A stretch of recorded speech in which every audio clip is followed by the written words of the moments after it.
What is going on, guys? Jeff here, Mad Hatter's Reef. Today we're going to be taking a look at the Nano reef tank and give you guys a little bit of an update on that. We're going to talk about some of the plans that we have for this system and address some of the comments that you guys have shot us in the comment section on the videos. And without further ado, let's take a look. So the tank has been up for about 2 months now. We are officially fully cycled. We did not have too much of a trip up during the cycling process, which isn't always the case. I've had tanks in the past take a really long time to cycle, and there's a lot to be said about that. I've talked about it on the podcast quite a few times, but one thing that we did do, and we'll get into that in a little bit more detail, is we kind of stacked the deck in our favor as far as getting the tank to cycle a little bit faster. Now that we are officially cycled, we do have diatoms that are growing, even little spots of algae. So cleaning the glass has been a daily thing, as well as making sure that, we have introduced some cleanup crew to help take care of the sand and the rocks. And as you can see here, we put the Nano flipper, I believe this is the float, to work in this tank. We're trying to use the Pico scraper glass cleaner, and that just didn't really work well because this innovative marine tank has a little bit thicker glass than most of your smaller tanks out there. So we needed something that had a little bit more pull to be able to clean the glass effectively without constantly putting our hands in there or getting one of those large handle scrapers. We tried to have dedicated cleaners for each tank in the store, make sure that we're not going tank to tank with our cleaning equipment, and this little scraper has definitely done the trick for us. But outside of adding some pods and doing a little bit of glass cleaning, we really haven't gotten too far into the overall maintenance that we will need to do with this Nano reef tank. Obviously, water changes at some point will come into play, and this being a smaller tank, it's not really going to be a huge amount of water change, but we're going to let testing kind of dictate that. And where we haven't added any fish and hardly any cleanup crew to the tank, I'm really not worried about the water quality yet. It's still very new, and we're just kind of letting the tank sit in coast mode and kind of settle in and age to perfection before we get carried away. Once we get some fish in there, we'll definitely have to start paying attention to our parameters and making sure that we're staying on top of our maintenance to have success with this Nano reef tank.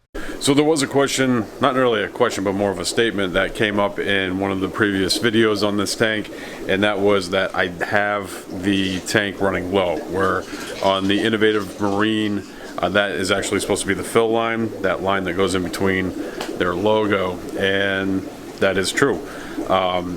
One thing that I didn't mention, or I'm not sure if I did mention during the cycling videos that we were talking about this tank, was I typically run my salinity low when I'm cycling a tank. So at some point before I start adding too many critters into the tank, what I actually do is I allow the tank to basically evaporate, and your water becomes saltier and saltier. So I am trying to correct the salinity in the system.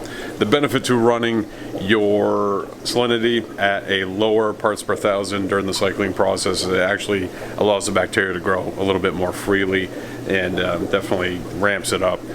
So that's the whole thought behind that. That's why it's running low. I just need to correct it to get it to that 35 parts per thousand, which I typically like to ride at with my reef tanks, and we're working on it. So let's look at this in a little bit more detail for those of us that are kind of just starting out in the hobby. So when we're referring to cycling a tank, we're referring to the nitrogen cycle. And there's a lot of different species of bacteria that happen in a marine aquarium. But during the nitrogen cycle, we're looking for two species, specifically one that is going to consume the ammonia that is present in the aquarium and convert it to NO2, and a species that converts the NO2 to NO3. And at that point, when you have no ammonia, no NO2, and some measurable level of NO3, your tank is officially cycled. But salinity actually can have a negative impact on the growth rate of the bacteria in your aquarium that you're trying to cycle. The ammonia-consuming bacteria can withstand a little bit more salt or higher salt levels than the NO2-consuming bacteria, but both of them are going to benefit from dropping the salinity to about 18 to 20 parts per thousand.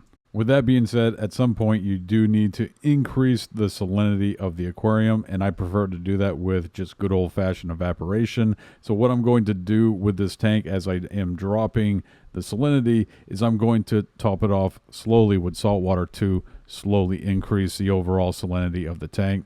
I typically ride at about 35 parts per thousand, but in the grand scheme of things, that's what I was trying to achieve by having my water level a little bit lower. So now you know. So as far as plans go for the Nano Reef tank, we are going to be adding some fish here this week to the tank, and we'll make sure to document that.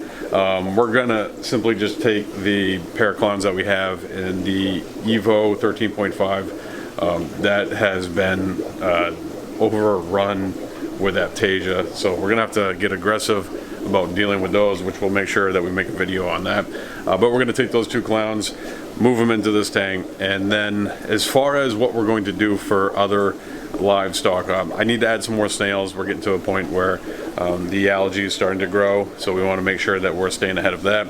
We're also going to dump in some more pods to the tank as well. Automation that I'd like to add to it, I want to do a Wi-Fi outlet for the light just to have it kick on and off so I don't have to do it manually. And then we are going to look at some type of auto top off for this tank as well. Now as far as corals go, we're not going to go too crazy with corals because I have a plan for this tank, and we're going to do a NEM tank with this one, but it's going to be a very special NEM. So we got that going on. But we're going to get some clowns in there, some more snails. We might do a zoanther or 2 once the NEMs that we put in there settle down, and get some automation going, and we should be in pretty good shape as far as this build goes. As far as what we have added to the system currently, we have added a couple of snails and a few hermit crabs, and outside of that, we've been putting in pods every single week.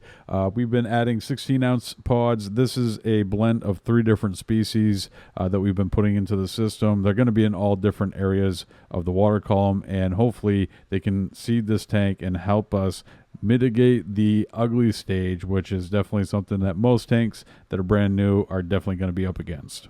And lastly, the name of the tank. Now you guys came up with some great ideas as far as some of the names that we could potentially name this Nano Reef tank, but the one that caught my heart, and it was dropped immediately, was the Kessel vessel. So the Nano Reef tank, the 15-gallon all-in-one innovative marine fusion, will be lovingly referred to as the Kessel vessel.